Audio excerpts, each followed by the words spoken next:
Hello, crafters. This is Yana Smakula for SimonsStamp.com. Welcome back for another Yippee for Yana episode. In this video, I'm creating with the Simon Says Stamp Fluttering Butterflies Layering Stencil to create a birthday card for a sister. I don't have a sister. I'm the only child. I do have a bunch of cousins, but my friend has a sister, and I was making this card with her in mind. I have already given her the card so that she can give it to her sister on her birthday. All supplies I'm using in this video are listed and linked in the video description below. So let's take a look at this new stencil. This is a set of 3 stencils, each covering a part of the butterfly. And you have 3 different butterflies here, along with some scattered dots that you can add to your butterflies. The stencils are etched, and get this, they tell you which color of ink to use for each layer. So you have a light layer, and I hope you can see the etching on video. You can see it real well in real life, but I'm not sure if the camera is picking it up. There's also a medium layer, and it's again etched, and a dark layer. How cool is that? I love that the product makes it easy for me as a card maker to use it. I don't have to do the guesswork. I can read the etching on the stencil and boom, I know what shade of ink to use. Now, of course, I don't have to follow this. I can do whatever I want, and so can you. But having this information etched on the stencil itself is just invaluable. Now, these stencils are also very easy to align. As you can see, you can use the corner of the stencil to help you align each consecutive layer. So if you are ink blending on a large sheet of cardstock, mark the corner of your first layer and you will know where to place the corner of the second and the third layers. Or if you're using like a stencil mat, use the corners to your advantage. Now, I'm not one to stick with the rules, so I didn't use the alignment trick. I just eyeballed the placement and it worked fine for the most part. I did misalign one layer on one of my butterflies. I misaligned it just a tiny bit, but it turned out fine in the end. I think the butterfly looked great. So let's get started. I'm placing my stencil onto a panel of cardstock. This is Simon Says Stamp 130-pound cardstock. I'm using Simon Says Stamp very, very low tack tape. That's exactly the name of this product. Very, very low tack tape. And it is exactly that, very low tack tape that will not damage your paper, but will hold your stencil or whatever else it is you need it to hold. It will hold it in place. I have already planned ink colors for each of my butterflies, and I will do 3 butterflies here and of course 3 colors of ink. And I pre-planned a color for each layer. So I'm starting with cantaloupe color for this particular butterfly. I'm using the Simon Says Stamp Positively Saturated inks and ink blending with the Simon Says Stamp blending brushes. I'm using brushes in different sizes depending on the size of the section that I need to blend, and also depending if I have a brush for that particular color or not. I like using the Simon Says Stamp Positively Saturated inks because they do not stain my, whatever it is that I'm using. They do not stain stamps. They do not stain stencils. I can easily wipe my stencil clean and not worry about having the ink residue or like the weird color on the stencil after using the type of ink that does stain. Now, I do directional blending, meaning I try to have heavier color on one side of the image and lighter color or lighter concentration of color on the other side of the image. So there is some gradient happening. You don't want to just slap a solid, like super solid layer of color without any color variation. I think that would look too flat. So directional ink blending is an easy way to go here. Next, I'm using color Peachy for the second layer, and then the third layer of this butterfly is blended with the color Grapefruit. And our first butterfly is done. So simple and so easy. I can blend a bunch of these in no time if I wanted, to maybe mass produce cards with butterflies. I'm going to go with blue and green colors for my second butterfly. I have my stencil aligned and taped in place. Now I want to make sure that the second butterfly is close enough to the first butterfly, the one that I just ink blended, but I also want to make sure that the wings are not overlapping. I do not want to have any overlap here because having blue ink over that peachy ink, I just don't want it. You know, I want to keep my inks true color inks. I don't want any mixes. So I'm making sure that the second butterfly is not touching the first one. And again, I'm doing my directional blending thing. I'm using a smaller brush here, and this gives me more control over how I apply the ink and how I shade the wings. Next, I'm using TIDEPOOL, and this again is blended using a smaller brush, and I love it. Now, these two colors are very similar. You probably can't really tell them apart, but there is a slight color variation. And the last color that I have for this butterfly is LIMELICIOUS, so blues and green, and I love this color combination.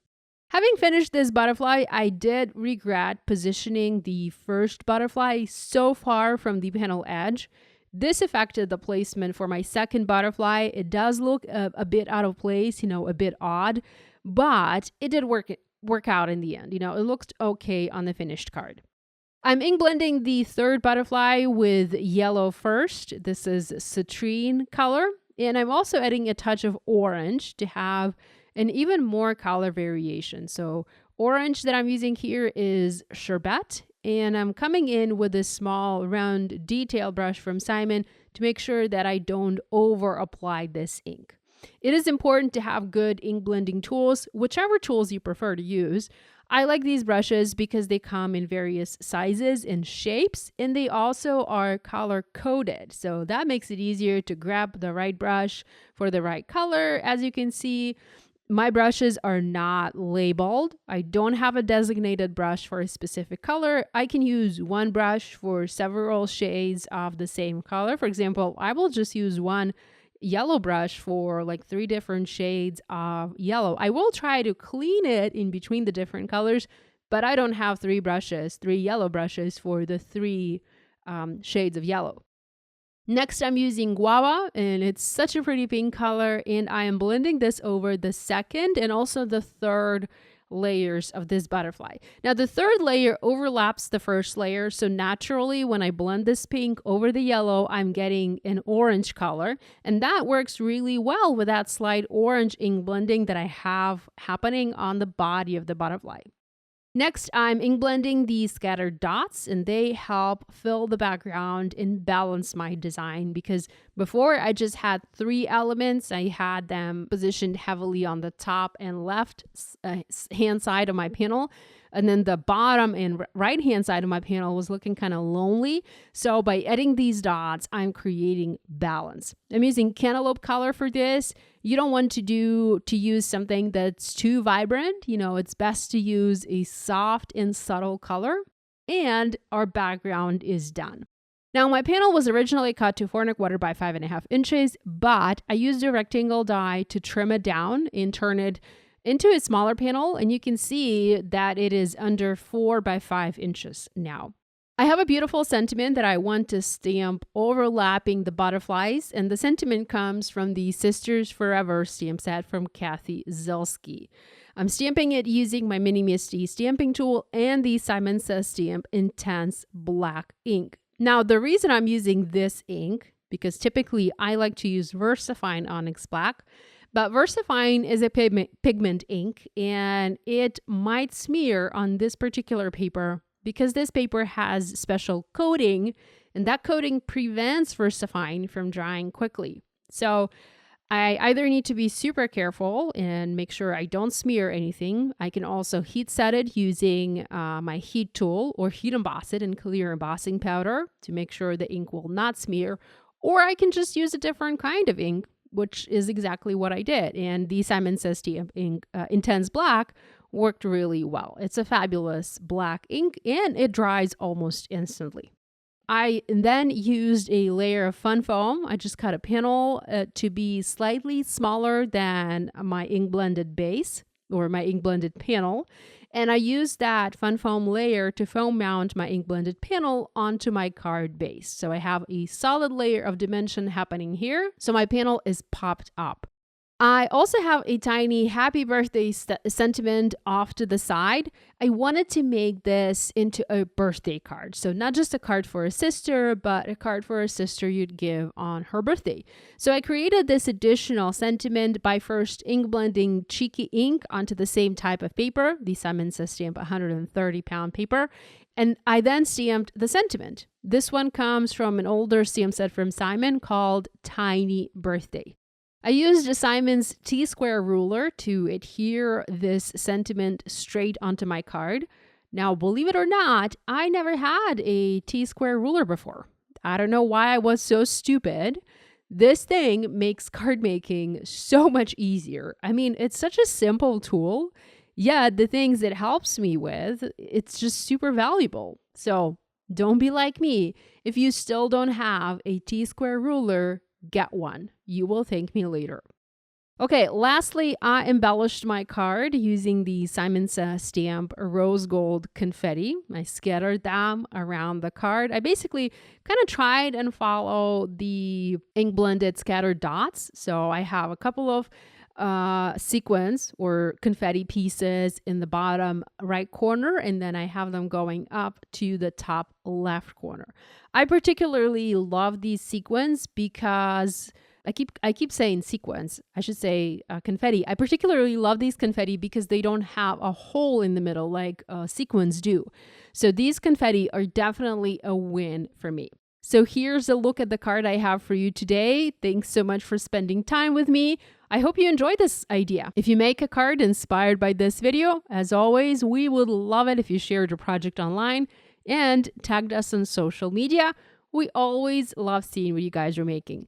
Thanks so much for joining me today. Love you, and I'll see you next time.